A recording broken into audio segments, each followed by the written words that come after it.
স্বরাষ্ট্র মন্ত্রণালয়ের উপদেষ্টা লেফটেন্যান্ট জেনারেল অবসর জাহাঙ্গীর আলম চৌধুরী বলেছেন, কোনো অবস্থাতেই আইন শৃঙ্খলা অবনতি হতে দেওয়া যাবে না। যারা আইন শৃঙ্খলা অবনতির চেষ্টা করবে তাদের কোনো ছাড় দেওয়া হবে না। যারা আইন শৃঙ্খলা পরিস্থিতি অবনতি করতে চায় আমরা তাদের হাত ভেঙে দেব। আজ শনিবার দুপুর রাঙামাটিতে বিশেষ আইন শৃঙ্খলা সভা শেষে সাংবাদিকদের তিনি এই কথা বলেন। আইন শৃঙ্খলা কোনো অবস্থায় অবনতি হতে দেওয়া যাবে না। আমি আপনাদের সবাই সহযোগিতা চাচ্ছি।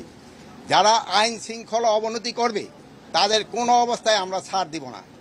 আমরা কোনো অবস্থায় তাদের ছাড় দিব না। আমরা কোনো অবস্থায় তাদের ছাড় দিব না।